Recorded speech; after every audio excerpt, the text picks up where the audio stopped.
Chapter 1: A Divided Land. Ukraine is a place full of history. Its land is wide and beautiful, with golden fields and strong rivers. For centuries, it was home to many cultures. People spoke different languages. They sang different songs. But they all called Ukraine their home. Yet, life was not always peaceful. Ukraine is in a special place on the map. It lies between two big powers, Russia to the east and Europe to the west. For years, these powers fought over Ukraine. Who would control it? Who would decide its future?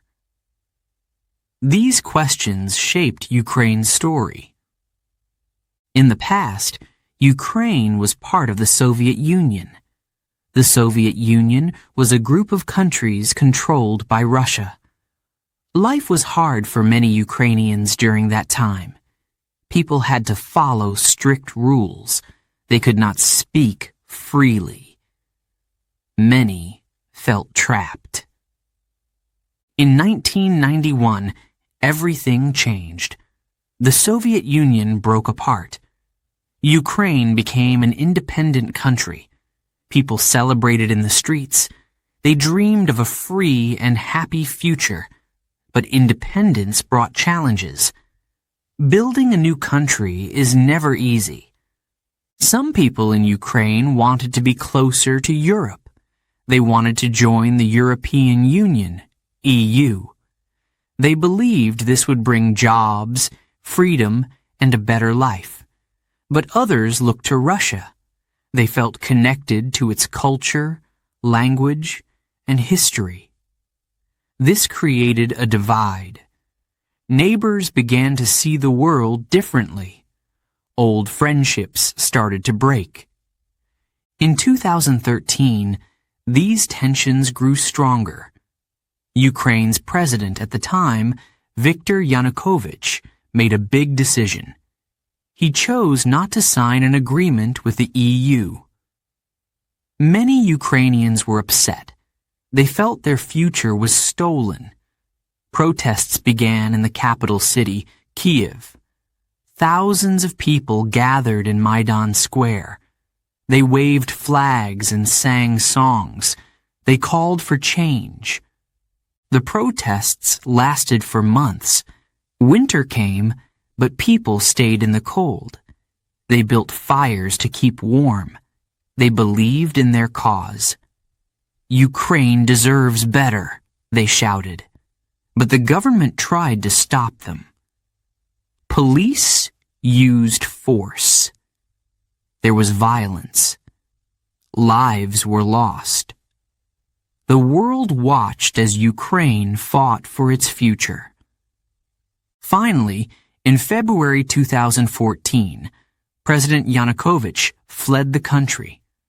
Protesters celebrated. They believed they had won. A new government came to power. Many hoped for peace. But this was just the beginning of a new struggle. Russia did not like what was happening in Ukraine. It saw the new government as a threat. In March 2014, Russian soldiers appeared in Crimea, a region in southern Ukraine. They wore no badges or flags, but everyone knew who they were. Soon, Russia announced that Crimea was now part of its territory. The move shocked the world. People asked, "Can this be allowed?" But no one stopped Russia. Ukrainians felt betrayed. "We lost a part of our country," they said. Anger and sadness spread. After Crimea, the situation got worse. In eastern Ukraine, in places like Donetsk and Luhansk, people started fighting. Some wanted to join Russia. Others wanted to stay with Ukraine. The fighting turned into war. Villages were destroyed. Families had to run away. The beautiful land of Ukraine was now a battlefield. The war in the East brought pain to everyone, but it also showed something powerful: the strength of the Ukrainian people. Soldiers defended their towns. Volunteers brought food to the front lines. Artists painted murals of hope. Even in the darkest times, Ukrainians did not give up. Today, Ukraine is still divided in many ways, but its people have a shared dream. They want a country where they can live freely. They want to protect their culture and land. They want peace. This is the story of Ukraine, a land full of struggles, but also full of strength. Its journey is far from over. But as history has shown, Ukraine will always fight for its future. The road ahead may be long, but its people are ready for the challenge. And that is the heart of this divided land. Chapter 2. The First Signs of Trouble. In 2014, everything in Ukraine began to change. People were tired. They wanted something new, something better. They wanted to feel free. For years, Ukrainians looked to Europe. They dreamed of joining the European Union, EU. They believed it would bring new jobs, open borders, and brighter futures. Many young people wanted a life full of possibilities. At first, the future seemed hopeful. The government talked about signing a big agreement with the EU. People were excited. But then, suddenly, everything stopped. Ukraine's president, Viktor Yanukovych, said no to the EU deal. Instead, he chose to stay closer to Russia. This decision shocked the country. People felt betrayed. They gathered in Kyiv, the capital. They went to Maidan Square, a large open area in the center of the city. Thousands of people stood together. They waved Ukrainian flags and sang the national anthem. Their voices were full of hope and anger. "We want change," they shouted. "Ukraine is Europe." The protests in Maidan Square grew bigger each day. Families came. Students stood side by side with workers.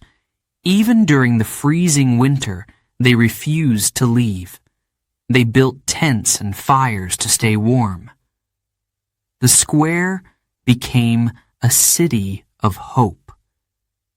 But the government was not happy. They wanted the protests to stop. Police were sent to Maidan. They carried shields and batons. At first, they only stood and watched, but soon things turned violent.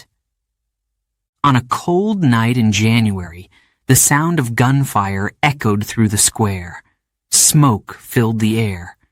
People screamed and ran. Others stood their ground. They refused to give up. Many were hurt. Some lost their lives. The square became a symbol of courage, but also of great sadness.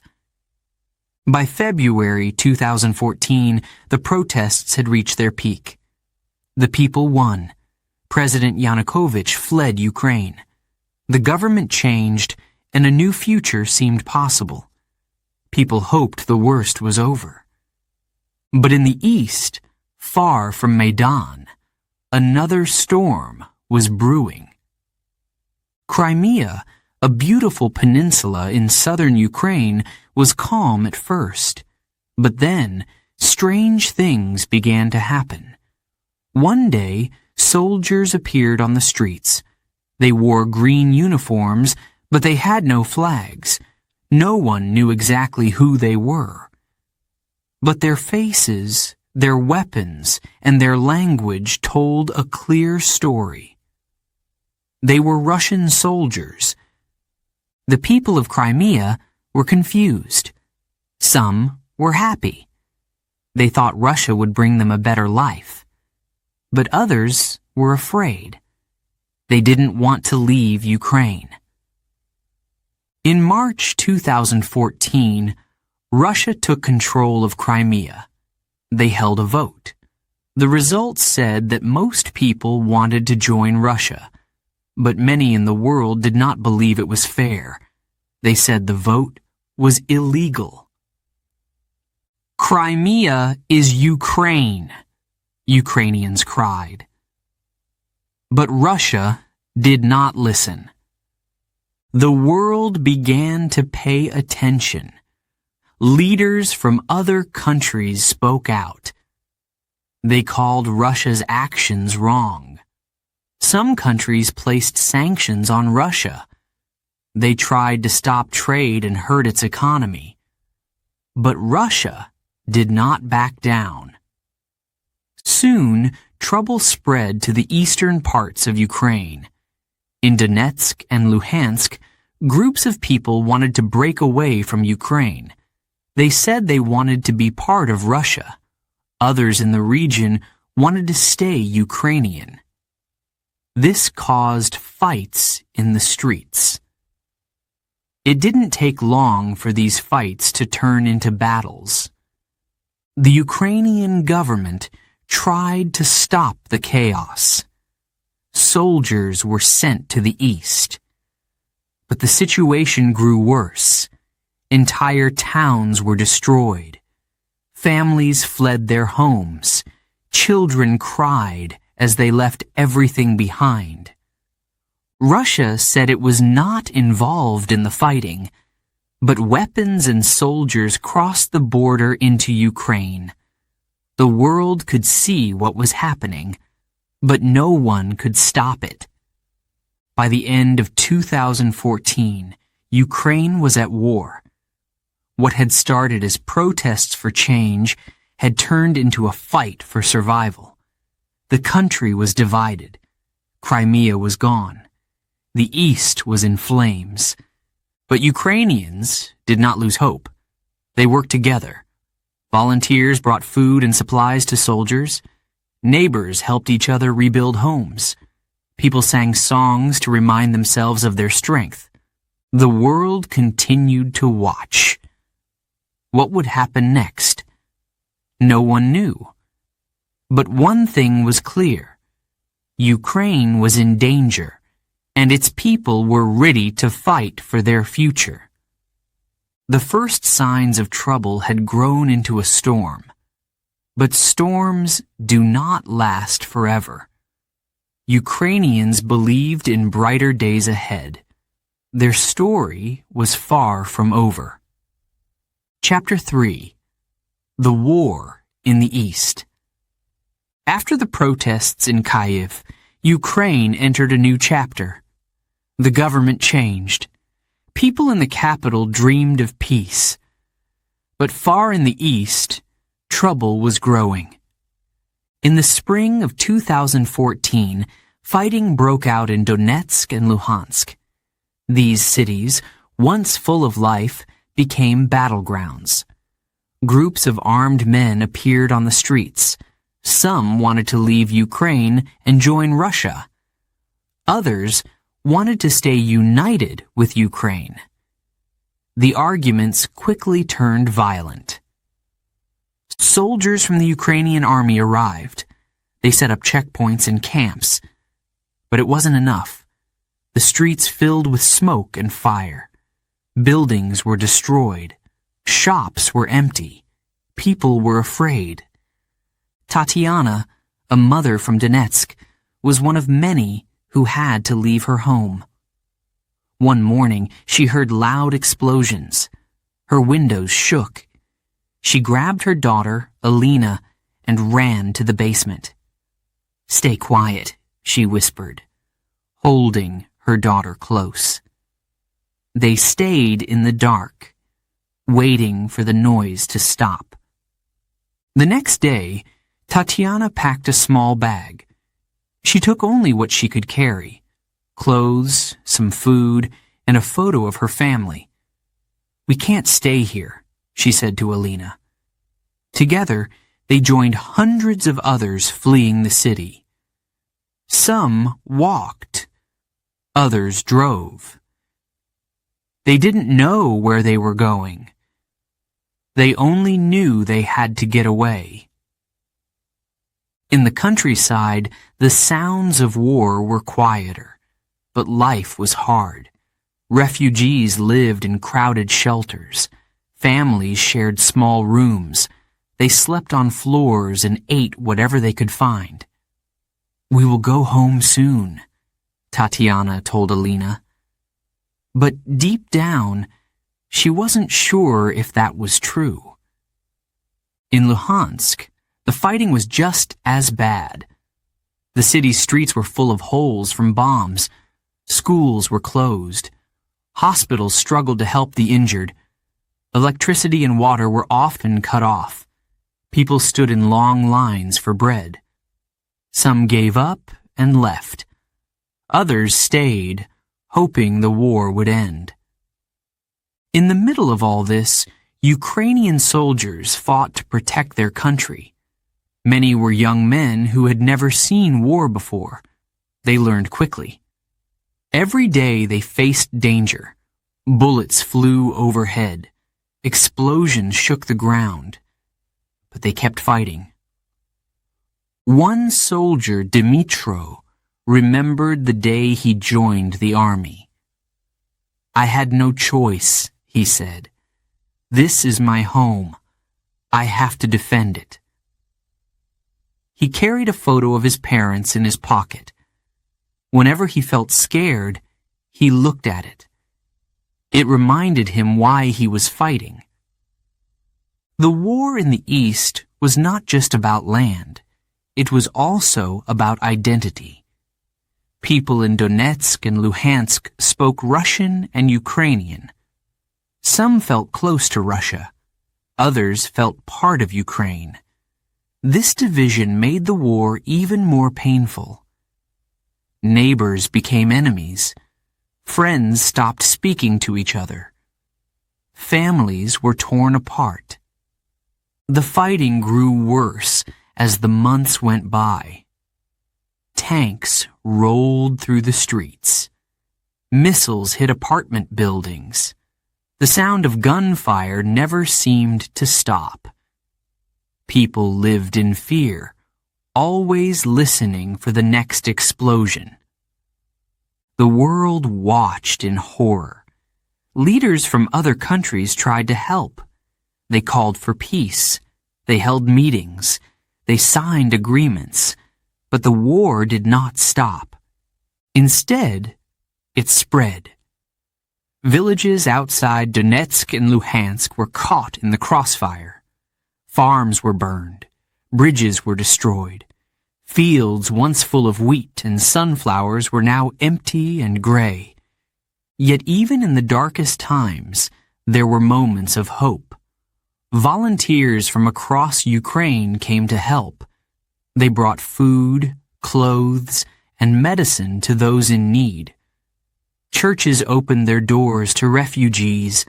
Artists painted murals of peace on the walls of broken buildings. One day, a group of children in a small town decided to plant flowers. They found seeds in an old shop and dug holes in the ground. "The war will not last forever," one boy said. "When it ends, the flowers will grow." The war in the East changed everything. It left scars on the land and on the people. But it also showed their strength. Ukrainians refused to give up. They held on to their dreams of peace, even when it felt impossible. The war was far from over. More battles would come. More families would flee, but Ukraine's spirit remained strong. The people knew one thing for sure. They would not let their country disappear. The world continued to hope for peace. But peace, like the flowers the children planted, would take time to grow. Chapter 4. Invasion Begins. February 24th, 2022. It was still dark outside when the first explosions shook Ukraine. People were sleeping, unaware of what was coming. Suddenly, the sound of sirens filled the air. Families woke up in panic. Windows rattled. Fear spread like a fire. In Kyiv, Olena heard the noise from her apartment. She rushed to the window and saw flashes of light in the distance. Her husband, Andriy, grabbed the radio. "Missiles are hitting cities," he said, his voice trembling. "It has begun." They stood in silence, their hearts pounding. Across Ukraine, the news was the same. Russian tanks were crossing the borders. Planes roared in the sky. Missiles hit airports, military bases, and neighborhoods. The invasion had started. People did not know what to do. Should they stay or leave? Where could they go? Roads filled with cars as families tried to escape. Many packed quickly, grabbing only what they could carry. Others went underground, hiding in basements and metro stations. They hugged their children tightly, whispering, "It will be okay." But no one knew if it would.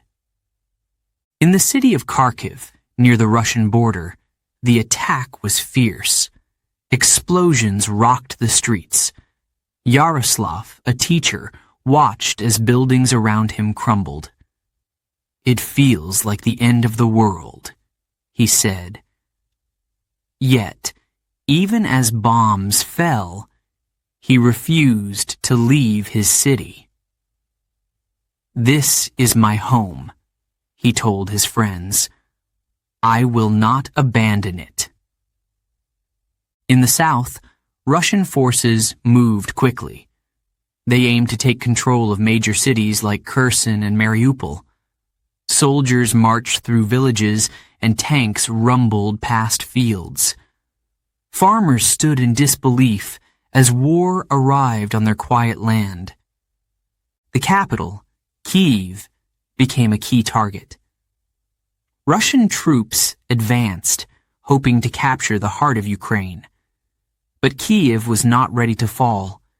Its people prepared to defend it. Men and women joined the army. Volunteers filled sandbags and made barricades. Grandmothers sewed camouflage nets. Even the smallest acts became acts of courage. A bakery stayed open, handing out free bread. A young boy painted a sign that said, "We will not give up." Across the city, the message was clear. Kyiv would fight. As the days passed, the war grew worse. Cities like Mariupol were surrounded. Food and water ran out. Hospitals overflowed with the wounded, yet the people held on.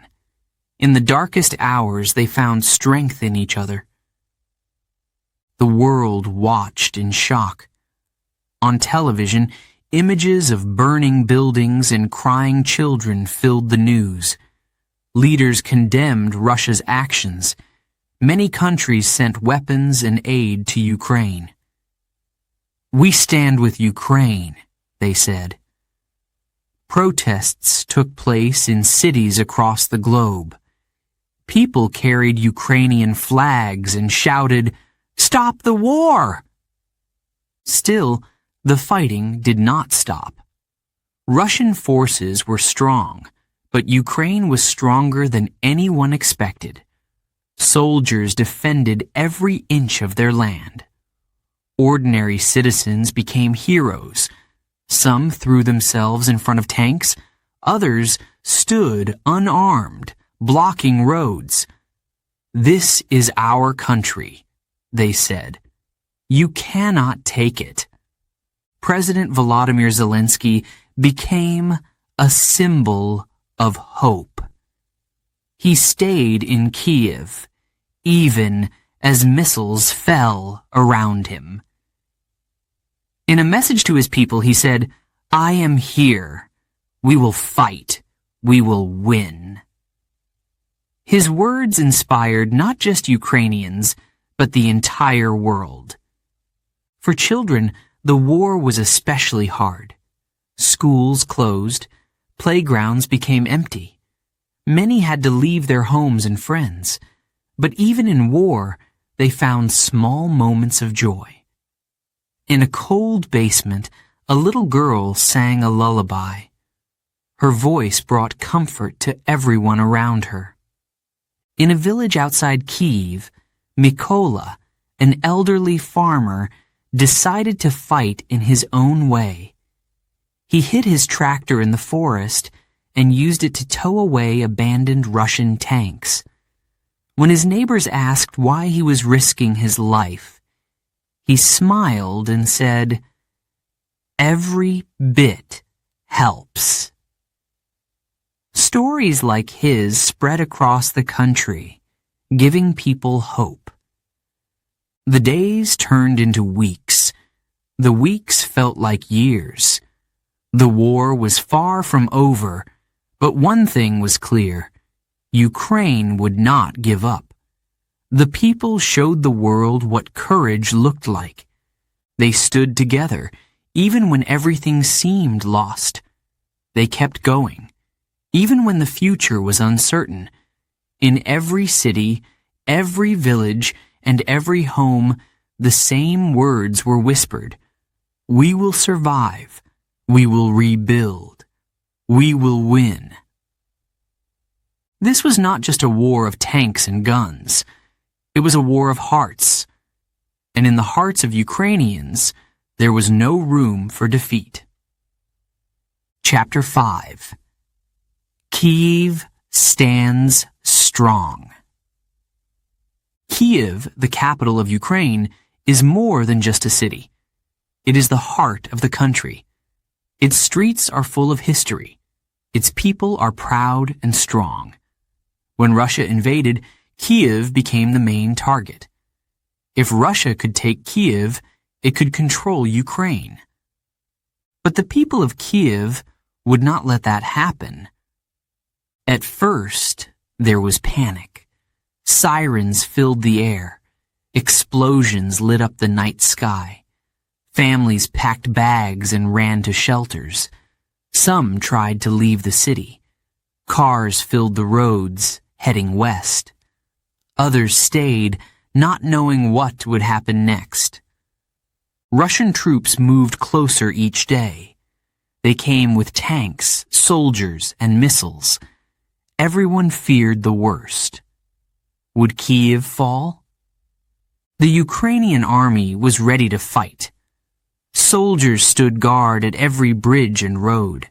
They built barricades with sandbags and metal spikes. Volunteers helped too. Teachers, shopkeepers, and even students joined the fight.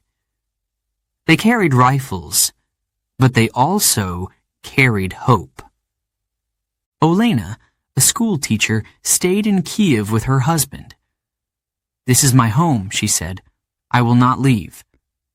She helped make Molotov cocktails, small homemade bombs, to give to the soldiers. At night, she prayed for her city. One of Kyiv's greatest defenses was the Dnipro River. This wide river flows through the city. Ukrainian forces used it to slow the Russian advance. Bridges were blocked or destroyed. Russian tanks could not cross easily. The streets of Kyiv became battlefields. Gunfire echoed between the buildings. Smoke rose into the sky. In one neighborhood, a group of volunteers stopped a Russian convoy. They stood in the road, waving Ukrainian flags. The tanks stopped. The soldiers did not know what to do. These moments showed the courage of the people. Inside Kyiv, life was difficult. Bombs hit homes and hospitals. The power went out in many areas. People waited in long lines for food and water. Shelters became crowded. But even in these dark times, there was kindness. Neighbors shared what they had. Volunteers brought supplies to those in need. President Volodymyr Zelensky stayed in Kyiv during the attack. He refused to leave, even when his life was in danger. "I am here," he told his people. His speeches inspired not just Ukrainians, but the entire world. "We will defend our land," he said. "We will fight for our freedom." The world watched Kyiv closely. News reports showed the bravery of its people. Images of destroyed buildings and wounded civilians shocked viewers. Countries around the world sent weapons and aid to Ukraine. They hoped Kyiv would hold. The Battle of Kyiv lasted for weeks. Every day brought new challenges. Russian forces tried to surround the city. They launched missiles at key targets, but Ukraine fought back. Soldiers used small, quick attacks to weaken the enemy. Drones and anti-tank weapons helped stop Russian advances. One night, a group of Ukrainian soldiers defended a small village near Kyiv. They were outnumbered, but they held their ground. The battle lasted all night. When morning came, the Russian forces retreated. These small victories gave the people of Kyiv hope. Ordinary citizens became heroes. Mykola, an older man, drove his truck to deliver food to soldiers. He refused to take money. "This is my duty," he said. A young woman named Yulia rescued stray animals left behind by fleeing families. "They need us," she said. Stories like these spread across the city, reminding people that they were not alone. By the end of March 2022, something incredible happened. The Russian forces began to pull back. They had failed to take Kyiv. The Ukrainian army, with the help of its people, had defended the city. The news spread quickly. People celebrated in the streets. Soldiers waved flags. Families hugged each other. Kyiv had stood strong. But the city was not the same. Many buildings were destroyed. Thousands of people had lost their homes. The scars of war were everywhere. Yet, the spirit of Kyiv remained unbroken. Kyiv's victory was a turning point in the war. It showed the world that Ukraine could resist. It gave hope to other cities still under attack. The battle for Kyiv was over, but the war was far from finished. The people of Ukraine knew they had a long road ahead. Still, they believed in their future. Kyiv had shown that even in the darkest times, courage and unity could light the way. The city stood as a symbol of strength. It was not just a place on a map. It was a heart that refused to stop beating. And that heart continued to inspire Ukraine and the world. Chapter 6. Life under attack. War changes everything. For the civilians of Ukraine, life became a daily fight for survival. Bombs fell from the sky. Homes were turned into rubble. Cities once full of laughter became silent and broken. People faced a new reality, one they had never imagined. Ola lived in Mariupol, a city under constant attack. She had a small apartment on the second floor of a gray building. It was her home, her safe place. But one day, everything changed. A missile hit a building nearby, shaking the ground. The windows shattered. Smoke filled the air. "Grab your things," Olha shouted to her son, Maxim. He was only 9 years old. His hands shook as he stuffed his backpack with a few toys and clothes. They ran to the basement with their neighbors.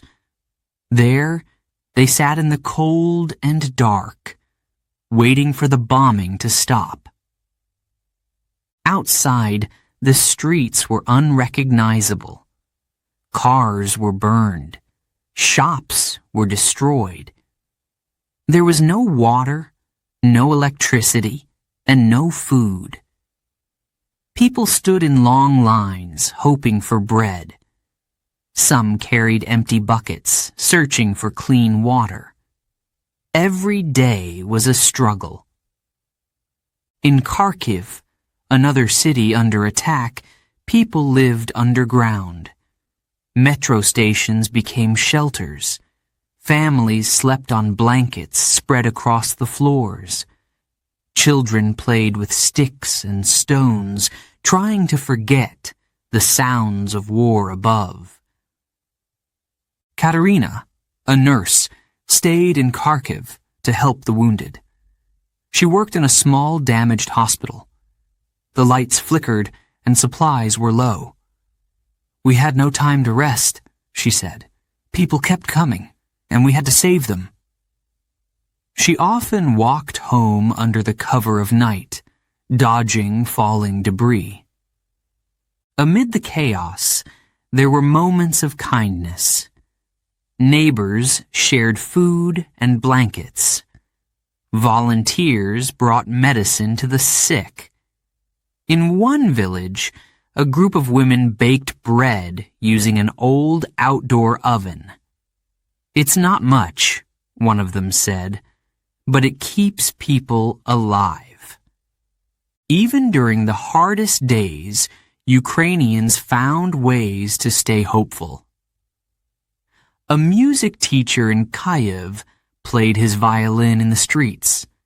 His songs brought tears to the eyes of those passing by. "We need beauty," he said, "even in war." Young people became messengers of hope. Danilo, a 15-year-old boy, delivered packages of food to elderly neighbors. He rode his bike through dangerous streets, dodging checkpoints and rubble. "I'm not scared," he said. "This is my home, and I want to help." Animals were not forgotten either. Refugees carried their pets with them, even as they fled their homes. In Lviv, a shelter cared for stray dogs and cats left behind. Volunteers worked day and night to feed them and keep them safe. But not every story had a happy ending. Many families were separated. Parents sent their children to safer places while they stayed behind. Tears filled the train stations as mothers hugged their children goodbye. "Be brave," they whispered. "We will see each other again." Winter came, and life grew even harder. Snow covered the ruins of cities. The air was icy, and the wind cut through broken windows. People burned scraps of wood to keep warm. Yet they endured. They told stories by candlelight. They sang songs about hope and freedom. In the small town of Bucha, Serhiy, a farmer, became a local hero. When supplies ran out, he used his tractor to bring food from nearby villages. He risked his life every day, driving through dangerous areas. "People are hungry," he said. "I can't sit and do nothing." The bravery of civilians inspired the world. Videos of Ukrainians helping each other spread online. People from other countries sent money, clothes, and food. A woman in Poland opened her home to 20 refugees. "We are neighbors," she said. "We must help." Despite the suffering, Ukrainians refused to give up. They found strength in small acts of courage. A child drawing pictures on the walls of a shelter. A grandmother knitting scarves for soldiers. A family planting flowers in a bombed garden. These moments reminded everyone that life goes on, even in the face of destruction. By spring, some cities began to rebuild. People returned to their homes, even if they were damaged. They picked up the pieces, brick by brick. They swept the streets and repaired windows. Hope was still alive. The war was far from over, but the spirit of Ukraine remained unbroken. Civilians showed that bravery does not always mean holding a weapon. Sometimes it means sharing bread, caring for others, or simply refusing to give up. In the darkest days, kindness shone like a light. It warmed hearts and gave people the strength to keep going. Life under attack was hard, but the courage of the people made it bearable. They stood together, proving that even in war, humanity cannot be destroyed. Chapter 7. The world responds. When Russia invaded Ukraine, the world watched in shock. Images of bombed buildings and crying children filled the news. People everywhere asked the same question: what can we do to help? The first response came from Ukraine's neighbors. Countries like Poland, Romania, and Hungary opened their borders. Refugees flooded in, carrying bags, pets, and children. Some walked for hours, even days, to reach safety. They left everything behind: homes, jobs, schools. But they found kindness waiting for them. In Poland, towns turned schools and gyms into shelters. Volunteers brought food, blankets, and toys for the children. Families welcomed strangers into their homes. "They are our neighbors," one woman said. "We cannot turn them away." But not everyone felt the same. Some countries worried about the war spreading. "What if Russia attacks us next?" they asked. Fear grew, especially in nations close to Ukraine. They sent soldiers to their borders, preparing for the worst. Meanwhile, leaders around the world held emergency meetings. They wanted to stop the war, but how? Diplomats talked for hours. They called for peace. They signed agreements, but nothing changed. The fighting continued. Then came the sanctions. Many countries stopped trading with Russia. They banned Russian oil and gas. Businesses closed their doors in Moscow. Banks froze Russian money. The goal was clear: hurt Russia's economy to end the war. But the sanctions had a price. Energy costs rose. People in Europe and beyond faced higher bills for heating and electricity. Still, most said, it is a small price to pay. Military aid soon followed. The United States, Europe, and other allies sent weapons and equipment to Ukraine.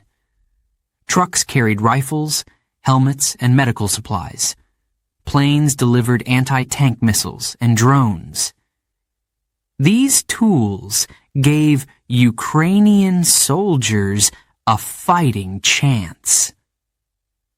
"Thank you," a soldier in Kyiv said. "With these, we can protect our home."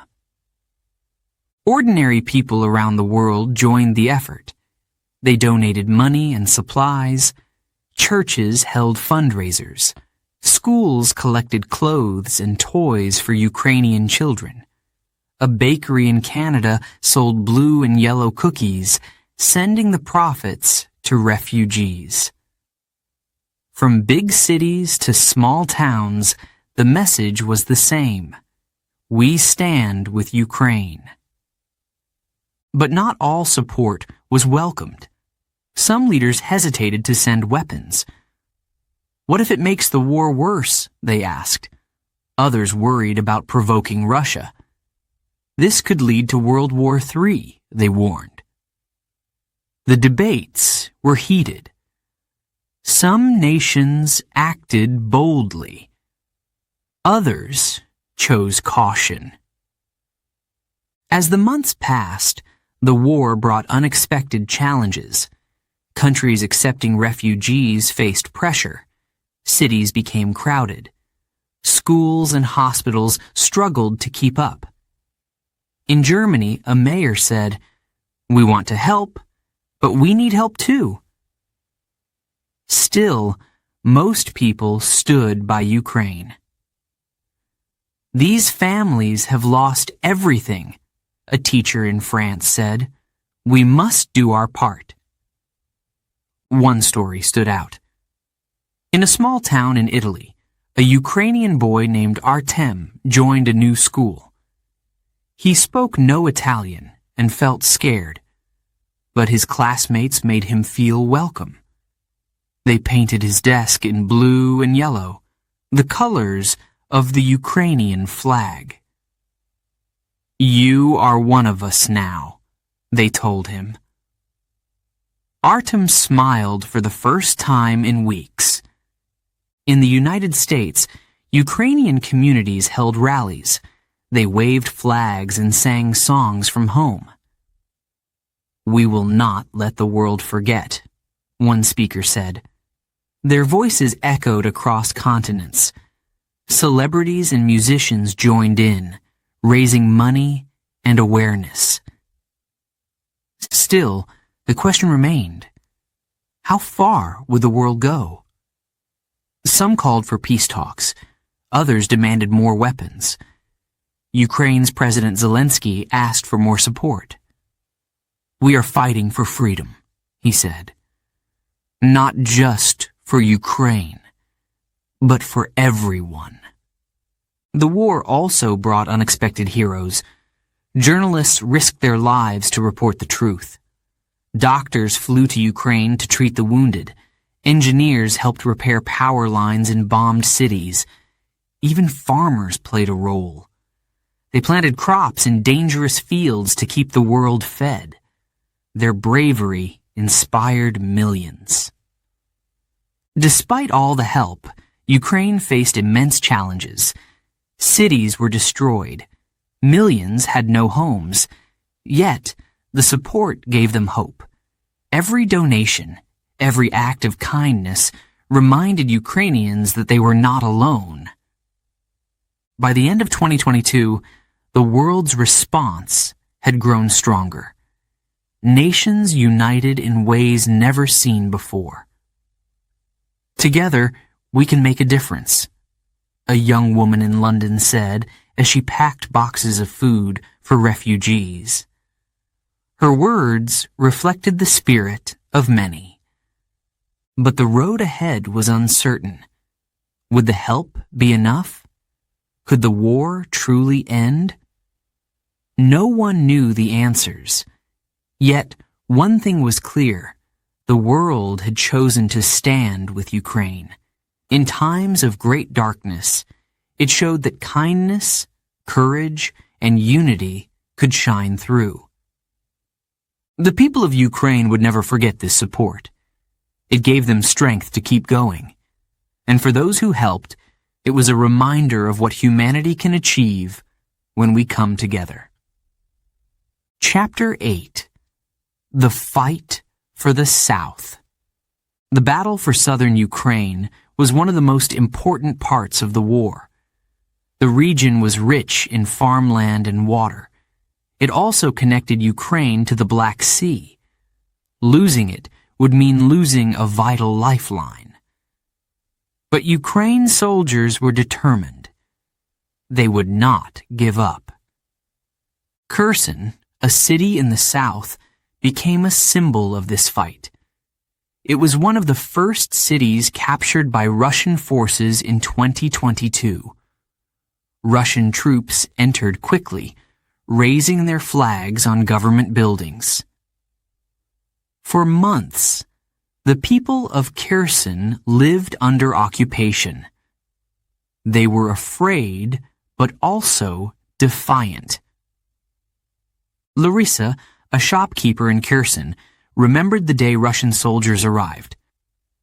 "They told us to stay inside," she said, "but we didn't listen. We marched in the streets, waving Ukrainian flags." The protests didn't last long.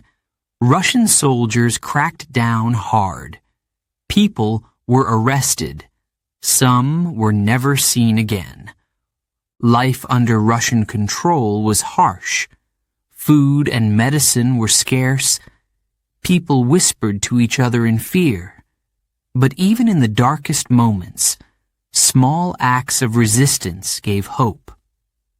Larissa hid a Ukrainian flag in her attic. She would take it out at night and look at it. "It reminded me who I was," she said. Meanwhile, Ukrainian forces were planning a counterattack. The South was too important to lose. Soldiers trained in secret. They received new weapons from their allies. The goal was clear: take back Kherson. The offensive began in the summer of 2022. Ukrainian soldiers moved step by step, village by village. The terrain was flat and open, making it hard to advance. Russian troops had built strong defenses. Fields were full of landmines. Every step forward was dangerous. In one small village, a group of Ukrainian soldiers faced heavy fire. They hid in a barn, waiting for the right moment to move. "We could hear the Russians talking," said one soldier, Artem. "They were so close." When the shooting stopped, Artem and his team pushed forward. The village was freed, but the cost was high. For the people living in these villages, liberation was both joyful and heartbreaking. Olha, an elderly woman, cried when she saw Ukrainian soldiers enter her street. "You came back," she said, hugging them. But her joy turned to sorrow when she looked at her home. It was destroyed. By November 2022, Ukrainian forces were close to Kherson. The fighting grew intense. Russian troops tried to hold their positions, but they were running out of supplies. Step by step, Ukraine pushed them back. One night, under the cover of darkness, Ukrainian soldiers crossed the Dnipro River. It was a risky move. The current was strong, and Russian snipers watched the banks. But they made it. The next morning, the Ukrainian flag flew on the other side. Inside Kherson, the people waited. Every explosion made them jump. They hoped it would end soon. When the first Ukrainian soldiers entered the city, the streets filled with cheers. People waved flags. They cried and hugged the soldiers. "We waited for you," they said. The victory was historic, but it came at a great cost. Many soldiers had died. Homes were destroyed. Families were torn apart. The scars of war were everywhere. But Kherson was free. This victory gave Ukraine hope. It showed that they could fight back, even against a stronger enemy. It also sent a message to the world. Ukraine would not surrender. After the battle, the people of Kherson began to rebuild. volunteers brought food and water. Engineers worked to restore electricity. Children played in the streets again, even as the sounds of war echoed in the distance. But the fight for the South was far from over. Russian forces regrouped on the other side of the Dnipro River. Missiles continued to hit the city. The people knew the danger was not gone. Yet, they remained strong. The fight for Kherson became a symbol of Ukraine's resilience. It showed that courage, determination, and unity could overcome even the hardest challenges. The people of Kherson proved that no matter how dark the night, the sun would rise again. Victory was close, but the cost was high. And yet, for Ukraine, it was worth it. The South was theirs again, and they would protect it with everything they had. Chapter 9. A Winter of Hardship. Winter came to Ukraine, and with it came new challenges. Snow covered the ground, making the world look peaceful for a moment. But the reality was far from peaceful. Cities were cold and dark. The war had destroyed power plants and heating systems. Without electricity, people had no way to stay warm. In Kyiv, Olena and her family lived in their small apartment. The lights had gone out weeks ago. The heater was cold to the touch. She wrapped her children in blankets and told them stories to keep their minds off the cold. "We will get through this," she whispered, though her own hands trembled. Outside, the streets were empty. Ice covered the sidewalks, and the wind howled through broken windows. Shops were closed. People lined up for food and water, their breath visible in the freezing air. Some wore mismatched clothes, anything to stay warm. Volunteers set up soup kitchens in bombed-out buildings. A woman named Katya ladled hot soup into bowls for the people in her neighborhood. She worked all day, even though her own house had no heat. "We must take care of each other," she said. In the eastern city of Kharkiv, conditions were even worse. Entire neighborhoods had been destroyed. People lived in underground shelters to escape the cold and the bombs. They burned scraps of wood and old furniture to stay warm. Children played with sticks and rocks in the dim light of candles. Victor, an older man, refused to leave his home in a small village near Kherson. His roof was damaged, and the snow came through the cracks. He wore 3 coats and slept under layers of blankets. Every morning, he went outside to feed his chickens. "They depend on me," he said with a tired smile.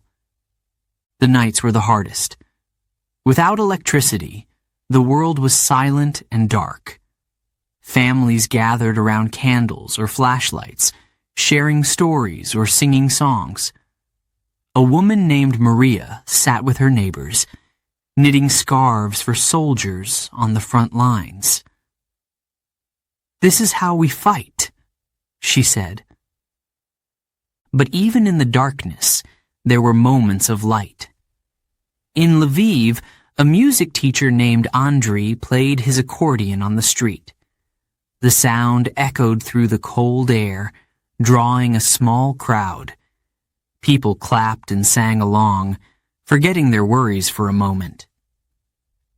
In another part of Ukraine, a little girl named Sophia decorated her shelter with paper snowflakes.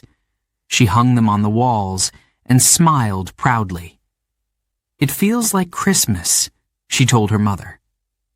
Despite the hardships, Ukrainians found ways to endure. Farmers shared potatoes and onions with their neighbors. A baker used a wood stove to make bread for his village.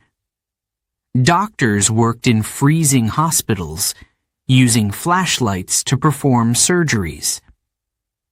The world noticed Ukraine's struggle. Countries sent generators, blankets, and fuel to help. Aid workers brought food and medicine. A team of engineers traveled to Ukraine to repair power lines. "We can't stop the war," one of them said, "but we can help the people survive." But survival came at a cost. The cold took its toll on the weak and elderly. Hospitals were full of people suffering from frostbite and illness. The war had already taken so much, and now winter added to the pain. Still, Ukrainians refused to give up. They found strength in small things: a candle burning brightly in a window, a hot cup of tea shared with a friend, the laughter of children playing in the snow. These moments reminded them of what they were fighting for: their home, their freedom, and their future. By January, the days were still short and cold. But the people of Ukraine were stronger than the winter.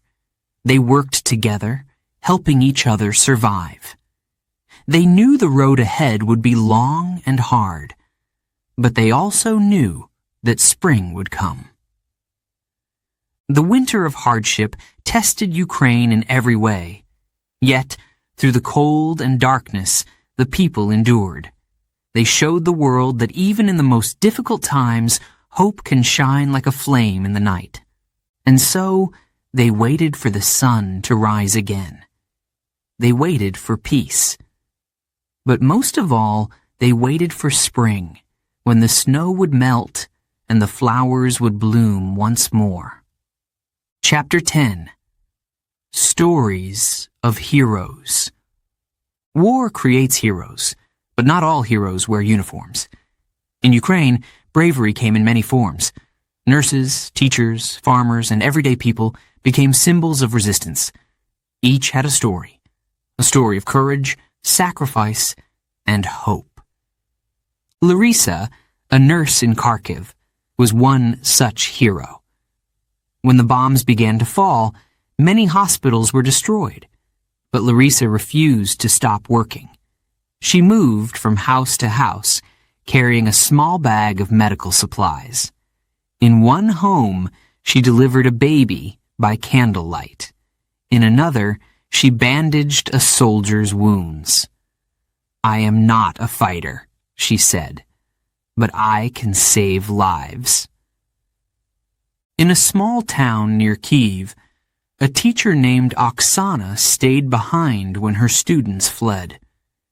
She turned her classroom into a shelter, covering the windows with blankets to block out the cold. Oksana gathered books from the ruins of the library and read to the children every night. "Stories can keep us alive," she told them. Her soft voice brought comfort in the darkest hours. Farmers, too, became heroes. Mykola, an old man with a weathered face, refused to leave his land. Russian soldiers marched through his fields, but he stayed. "This soil is my home," he said. When the soldiers left behind tanks and trucks, Mykola found a way to fight back. Using his tractor, he towed the abandoned vehicles to safety, turning them over to Ukrainian forces. His quiet defiance inspired an entire village. In Mariupol, a young girl named Katya showed the courage of a warrior. Her family's apartment was destroyed, but she carried her violin wherever they went. In a crowded shelter, she played songs of hope. Her music brought tears to the eyes of soldiers and strangers alike. "I can't stop the war," she said, but I can make people feel stronger. Some stories were tragic, yet they showed the strength of the human spirit. In Bucha, a mother named Svitlana hid her children in the basement while Russian troops searched her home. She told them to stay silent, even as her hands shook with fear. When the soldiers left, she hugged her children tightly. "We will survive," she whispered. But there were also stories of triumph. In a village near Kherson, a group of women secretly cooked meals for Ukrainian soldiers. They used old ovens and hid the food in baskets, sneaking it past Russian checkpoints. One of the women, Olha, said, "They have guns, but we have courage." Their bravery kept the soldiers fed and strong. Even the youngest Ukrainians became symbols of hope. 8-year-old Maxim from Lviv drew pictures of sunflowers, the symbol of Ukraine, and gave them to refugees. "Take this," he said. "It will remind you of home." His small act of kindness touched everyone he met. In Kyiv, a group of engineers worked day and night to repair damaged power lines. They faced freezing temperatures and the constant threat of attack. But they refused to stop. "We're not just fixing wires," one engineer said. "We're bringing light back to our people." Around the world, these stories spread. They reminded people that war is not just about armies and battles. It is about ordinary people doing extraordinary things. Each story showed the strength of the Ukrainian spirit. But being a hero often came with a cost. Many paid the ultimate price for their courage. Volunteers delivering food to frontline towns risked their lives every day. Nurses and doctors worked until they could no longer stand. Teachers taught in ruins, and farmers planted crops under the threat of missiles. Still, these heroes never gave up. They knew their efforts mattered. A single act of kindness, a single brave decision could make a difference. And it did. Their courage inspired their neighbors, their communities, and even the world. Ukraine's heroes did not fight for medals or glory. They fought for each other. They fought for their homes, their families, and their future. Their stories remind us that true heroism is not about being fearless. It is about acting in spite of fear. As the war continued, more stories of heroes emerged. Some were shared around the world. Others remained quiet, known only to a small circle of friends and family. But every story mattered. Every story was a thread in the fabric of Ukraine's resistance. The heroes of Ukraine showed that bravery is not just on the battlefield. It is in the hands of a nurse, the voice of a teacher, the strength of a farmer, and the heart of a child. And in the darkest times, their light guided the way forward. Their stories will never be forgotten. They are the soul of Ukraine, a nation united, strong, and unbreakable. Chapter 11. Hope on the Horizon. The war had lasted for years. Ukraine had faced destruction, loss, and pain. Cities were left in ruins, and families had been separated. But through it all, the spirit of the people never broke. Slowly, life began to return. There was hope on the horizon. In Kyiv, schools reopened their doors. Teachers welcomed children back into classrooms. The walls were still marked with cracks, but the laughter of students filled the air. Olena, a teacher, stood at the front of her class. She held up a book and smiled. "Today, we begin again," she said. The children listened closely. For many, it was their first day back at school in years. Markets began to reopen as well. In Kharkiv, farmers set up tables filled with potatoes, carrots, and apples. People came with baskets, eager to buy fresh food. The sound of voices bargaining and laughing made the city feel alive again. A woman named Katya sold sunflowers at her stall. "These flowers remind us that life always finds a way," she said. In the countryside, fields of wheat and sunflowers grew tall. Farmers worked tirelessly, plowing the soil and planting seeds.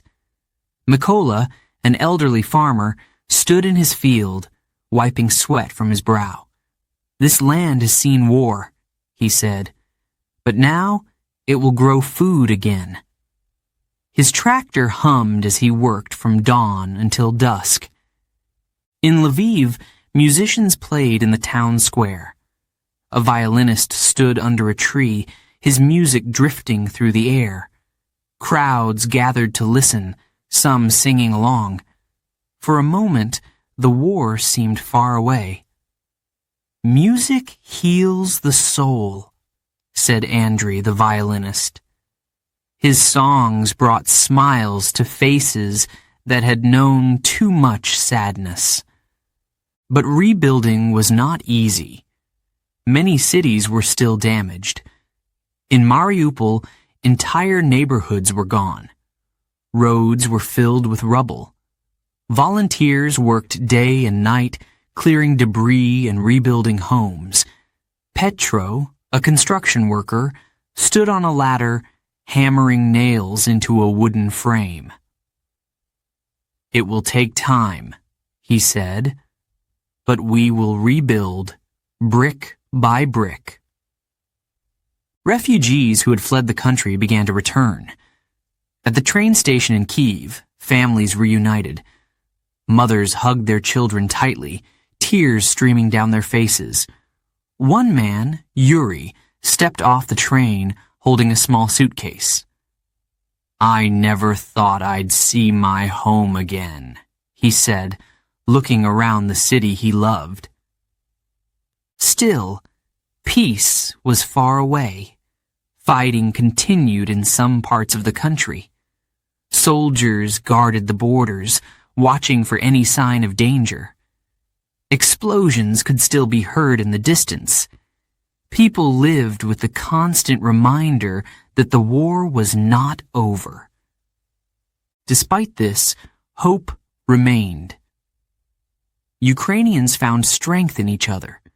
Communities worked together, sharing food, tools, and stories. A young boy named Maxim painted murals on the walls of damaged buildings. He used bright colors, blue skies, green fields, and golden sunflowers.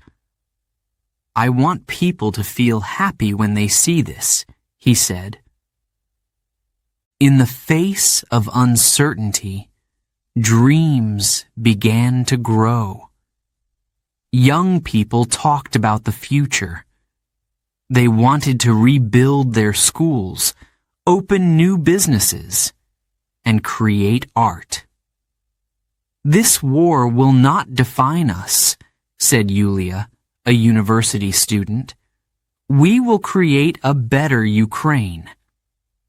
International help also played a role. Countries sent money and supplies to support rebuilding efforts. Engineers came to repair bridges. Doctors trained local staff in modern hospitals. "The world has not forgotten us," said Serhai, a mayor in a small town. "Together, we will heal." The rebuilding was not just about buildings and roads. It was about healing hearts. Psychologists held workshops for children who had experienced trauma. Churches and community centers opened their doors to those in need. People gathered to share meals, songs, and prayers. "We are stronger when we are together," said Larissa, a community leader. But as the people rebuilt, questions remained. Would the fighting ever end? Could peace truly be achieved? Many Ukrainians dreamed of a day when their country would be whole again. They dreamed of a time when their children could grow up without fear. The future was uncertain, but hope was alive. It was in the classrooms where children wrote stories of a better tomorrow. It was in the markets where neighbors greeted each other with smiles. It was in the fields where farmers planted seeds for a new season. And it was in the hearts of every Ukrainian beating strong and steady. Hope on the horizon did not mean the end of struggle, but it meant the beginning of something new. A brighter day was coming, and Ukraine was ready to welcome it. Peace would take time, but the people were determined. Together, they would rebuild their country and their lives. They would not forget the past, but they would look forward to the future. And in every act of kindness, every new beginning, there was a simple truth. Hope was enough to keep them going. Chapter 11. Hope on the Horizon. After years of war, Ukraine began to rebuild. The destruction was everywhere: broken buildings, empty streets, and quiet towns. But slowly, life returned. People worked hard to bring back what they had lost. Hope started to grow again. In Kyiv, schools reopened. Teachers welcomed children into classrooms. Desks were scratched and walls were cracked, but the laughter of students filled the air. Olena, a young teacher, stood in front of her class. "Today, we learn not just about math," she said, smiling. "We learn how to dream again." Markets also reopened. Farmers brought fresh produce to sell: potatoes, onions, and apples. Villages that had been silent were now alive with the sound of voices. Families gathered to buy food and share stories. Katya, a farmer, set up her stall and handed out sunflowers to her customers. "These flowers remind us of brighter days," she said. In the countryside, the fields came back to life. Farmers planted wheat and sunflowers, even though the soil was scarred by war. Mykola, an elderly farmer, looked at his land and sighed. "This ground has seen bombs and fire," he said, "but now it will see life again." His hands worked the soil, planting seeds for a new beginning. In the city of Lviv, artists and musicians brought hope in their own way. Andriy, a violinist, played in the streets. His music floated through the air, drawing people to listen. Some sang along, while others simply closed their eyes and smiled. "Music has power," he said. "It reminds us of who we are." Rebuilding was not easy. In towns like Mariupol, The destruction was severe. Buildings were in ruins, roads were filled with rubble. Volunteers worked day and night, clearing the streets and repairing homes. Petro, a construction worker, climbed a ladder to fix a roof. "It will take time," he said, "but we will rebuild everything, brick by brick." Refugees began to return home. At the train stations, families reunited with tears and hugs. Yuri, a father of two, stepped off the train holding his suitcase. He looked around the city he had left behind and said, "It feels good to be back. This is where we belong." Despite the rebuilding, peace was still far away. Fighting continued in some parts of the country. Soldiers guarded the borders, keeping watch for any attacks. Explosions could still be heard in the distance. People lived with fear, but also with determination. Communities worked together to support one another. Neighbors shared food, tools, and stories. In one town, a boy named Maxim painted bright murals on the walls of broken buildings. His pictures showed blue skies, golden fields, and smiling faces. "I want people to feel happy again," he said. Young people dreamed of a better future. Yulia, a university student, planned to open a small business. "This war will not define us," she said. "We will rebuild stronger than before." Help also came from outside Ukraine. Other countries sent money and supplies. Engineers traveled to repair bridges and power lines. Doctors arrived to help in hospitals. "The world has not forgotten us," said Serhiy, a mayor of a small town. "We are not alone." Rebuilding was not just about fixing buildings. It was about healing hearts. Psychologists helped children who had seen terrible things. Churches and community centers opened their doors to those in need. People came together to share meals and songs, reminding each other that they were not alone. Yet, questions remained. Could Ukraine find peace? Would the war ever truly end? These questions hung in the air like heavy clouds, but the people refused to lose hope. They believed that one day their country would be whole again. Hope was everywhere. It was in the classrooms, where children learned to write and dream. It was in the markets, where neighbors greeted each other with smiles. It was in the fields, where farmers planted seeds for a new harvest. And it was in the hearts of every Ukrainian who refused to give up. Life was still hard, but it was moving forward. Ukraine had faced destruction, but it had not been defeated. Its people were strong, united, and full of hope. They knew the road ahead would be long, but they also knew they could walk it together. Hope on the horizon did not mean the end of struggle, but it meant the beginning of something new. It meant the chance to rebuild not just a country, but a future. And for Ukraine, that hope was enough. Chapter 12. A Future Unwritten. The war left scars on Ukraine.